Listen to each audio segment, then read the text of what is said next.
नमस्कार दोस्तों, मैं प्रशांत कौशिक संवाद इंडिया के मंच पर आप सभी का हार्दिक स्वागत करता हूं, हार्दिक अभिनंदन करता हूं, हार्दिक अभिवादन करता हूं।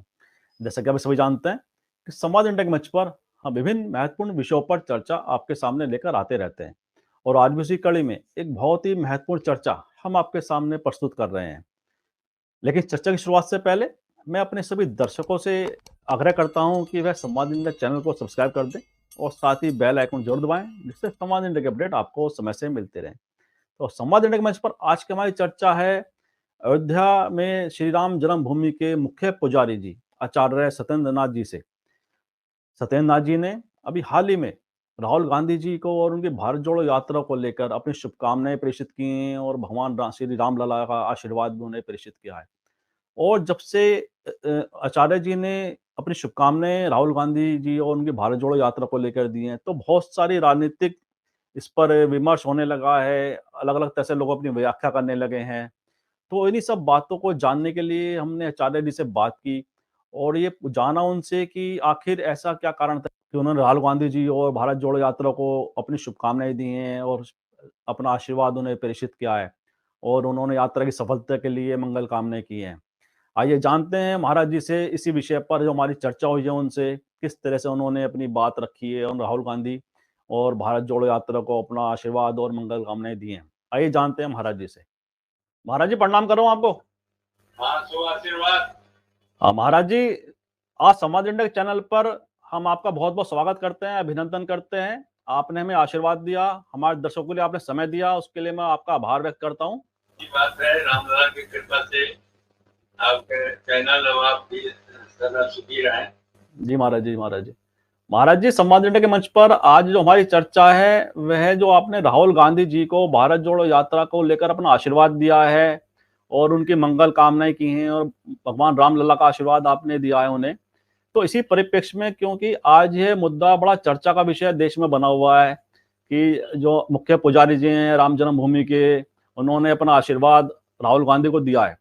तो ये क्या संदर्भ है, थोड़ा-सा इसके बारे में हमारे दर्शकों को बताएँगे? आपने क्यों आशीर्वाद दिया राहुल गांधी जी को भारत जोड़ो यात्रा के लेकर? आपने क्या समझा है, क्या सोचा है इस बारे में?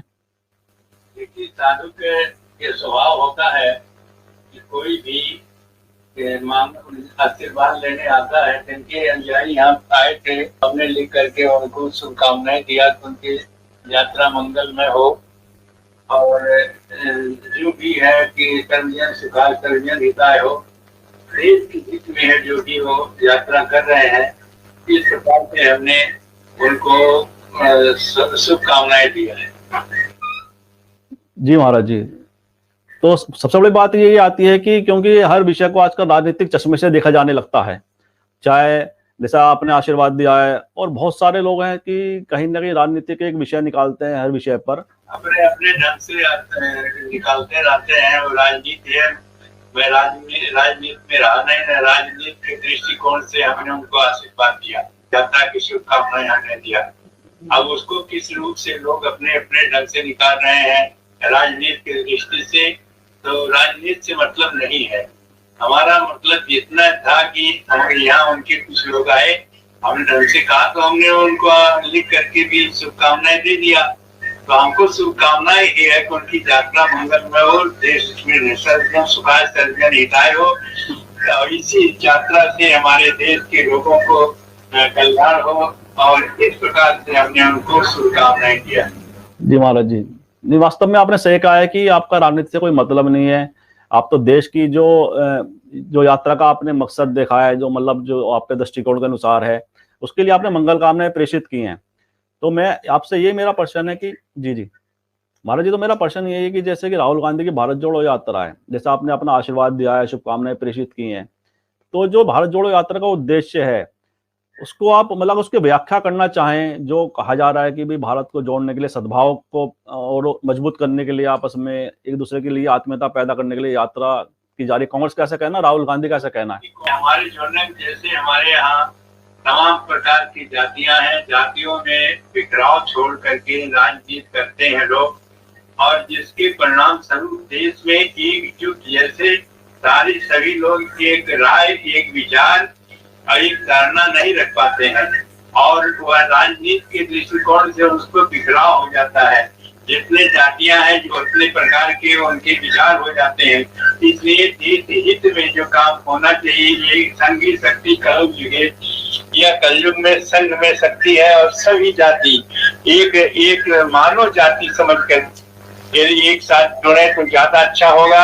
इस प्रकार से स्वरूप पूरे देश में जो कमजोरी आ जाती है वह न हो, बल्कि एक साथ जुड़ करके लोग और यह जो भी देश का विकास हो, हमारे देश की उन्नति हो, सभी लोग खुशहाल रहे, इस प्रकार की भावना रख करके हमने उनको शुभकामनाएं दिया। जी महाराज जी, तो क्या राहुल गांधी अयोध्या आ सकते हैं, रामलला का दर्शन करने आ सकते हैं? क्या बातचीत हुई आपकी, थोड़ा बताएंगे उस बारे में? यहाँ के वीरू तिवारी जी हैं, दूसरे और लोग 2-3 लोग यहाँ आए थे।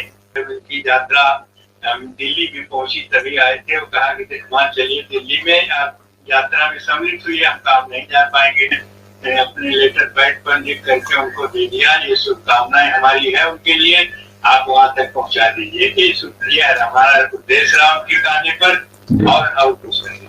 तो क्या कुछ ऐसा बताया कि राहुल गांधी अयोध्या आ सकते हैं रामलला के दर्शन करने, कुछ बताया उन्होंने ऐसा? देखिए, अयोध्या जिसको आना होता है वो अपने आता है। उनके दर्शन करने की अभिलाषा होगी, चाहे वो स्वार्थ में चाहे परमार्थ में, वो आएगा। जैसे इनकी प्रियंका गांधी अयोध्या आई थी और हनुमान जी का दर्शन करके वापस चली गई थी। भगवान राम जो हमारे हैं, तो जाती रही भावना जैसी, प्रभु मूरत देखें तिन तैसी, जिसकी जैसी भावना होती है उसी प्रकार से भगवान राम का मंदिर का दर्शन होता है। तो जब आना होगा आएंगे, हमको बुलाना किसी को नहीं पड़ता, न किसी को हम बुलाते हैं। जो यहाँ आता है रामलला के यहाँ, वो हमारे संगीताओं की रामलला के भक्त हैं, उनको हम यहाँ रामलला के प्रसाद देता हूँ, उनका सम्मान करता है। महाराज जैसा आपने कहा कि जो भी दर्शन करना आने चाहते हैं उनका स्वागत है और जो आता है उसे आशीर्वाद मिलता है। तो इसी परिप्रेक्ष्य में यही प्रश्न है कि भगवान रामलला का जो मंदिर बन रहा है वह कब तक, उसका निर्माण कब तक हो रहा है, कब तक पूरा हो जाएगा? दिसंबर तक मंदिर बन के पूर्ण तैयार हो जाएगा। दिसंबर में पूरा जी। और 24 में, जनवरी 24 में संक्रांति के बाद रामलला को वहाँ स्थापित किया जाएगा। यह मंदिर बन रहा, बहुत तेजी से बन रहा है, इसी वर्ष तैयार हो जाएगा और दिसंबर तक तैयार होगा। यह है उसका मंदिर बनने का जो उद्देश्य है और जो उसकी सीमा है वो यही है कि दिसंबर 23 तक तैयार बने मंदिर बन के। और फिर रामलला को जो आज साई मंदिर में है, इनको स्थापित किया जाएगा वहां पर जहाँ जो मंदिर नया बन था उसमें। बीच में खरमास वरमास आता है तो शुभ ऐसा होता है कि न शुभ मुहूर्त हो और सभी ग्रह दशाएं अनुकूल हो, यह सब ठीक करके तभी शुभ काम किया जाता है। दिन तय नहीं हुआ है, फिर दिसंबर तक बनेगा ही, उसके बाद ही उसके विचार किया जाएगा कि शुभ मुहूर्त निकाली जाएगी कि 24 जनवरी में किस प्रकार के कौन सा दिन ठीक पड़ रहा है। संक्रांत के बाद संक्रांत खरमास होता है, उसके बाद तो रामलला को स्थापित किया जाएगा, उसके बाद ही दर्शन वहां पर हो पाएंगे, उसके बाद दर्शन हो पाएंगे। जी, बहुत अच्छा महाराज जी, आपने समय दिया संवाद इंडिया के दर्शकों के लिए, हमारे लिए अपना आशीर्वाद आपने दिया, उसके लिए मैं आपका बहुत बहुत धन्यवाद। आप इसी प्रकार से जानकारी लेते रहे, बहुत अच्छी बात। जी महाराज जी, आपसे लगातार जुड़े रहेंगे हम, और जिससे कि अपने दर्शकों के सामने आपका भी दर्शन हो जाएगा इस वीडियो के माध्यम से, और आपका आशीर्वाद भी हमारे दर्शकों को मिलेगा, ऐसी मेरी कामना है। जी महाराज जी, आपका बहुत बहुत धन्यवाद महाराज जी, और आपको आपके चैनल को रामलला की ओर से शुभकामनाएं। जी, मेरा सौभाग्य है कि आपका आशीर्वाद मुझे मिला महाराज जी, रामलला का आशीर्वाद मिला आपके माध्यम से, धन्यवाद। जैसे कि चर्चा में आपने देखा कि महाराज जी ने बताया कि क्यों उन्होंने राहुल गांधी जी और भारत जोड़ो यात्रा को अपनी मंगल कामनाएं दी, अपना आशीर्वाद दिया है। जोड़ने की बात, सद्भाव की बात मुख्य बात है, और इसीलिए अच्छी पहल है, उनका अच्छा कार्य है, इसलिए हमने उन्हें अपना आशीर्वाद दिया है। भगवान रामलला का आशीर्वाद उन्हें दिया है हमने। तो आपसी सौहार्द की, आपसी आत्मीयता की, एक दूसरे को मजबूत बनाने की जो बातें हैं वो कितनी महत्वपूर्ण है, क्योंकि भारतीय समाज और भारतीय संस्कृति यही हमें सिखाती है कि एक दूसरे का सम्मान, एक दूसरे की तरक्की में हम सहयोगी बने, जो सद्भाव है, जो आत्मीयता है, और आपस में सामुदायिक सद्भाव, देश की तरक्की के लिए आपस में एकता बहुत जरूरी है और समाज को मजबूत बनाकर, देश को मजबूत बनाकर देश की तरक्की में अपना पूरा संपूर्ण योगदान दें। और भाईचारा ही हमारी ताकत है, हमारी संस्कृति की ताकत है। इन शब्दों के साथ आज की चर्चा को विराम भी देते हैं और अपने सभी दर्शकों से मैं आग्रह करता हूँ इस वीडियो को लाइक करें, शेयर करें, कमेंट करें। साथ ही संवाद इंडिया चैनल को सब्सक्राइब करने के साथ बेल आइकन जरूर दबाएं, जिससे संवाद इंडिया के अपडेट आपको समय से मिलते रहे। आप सभी का बहुत बहुत धन्यवाद, बहुत बहुत अभिवादन।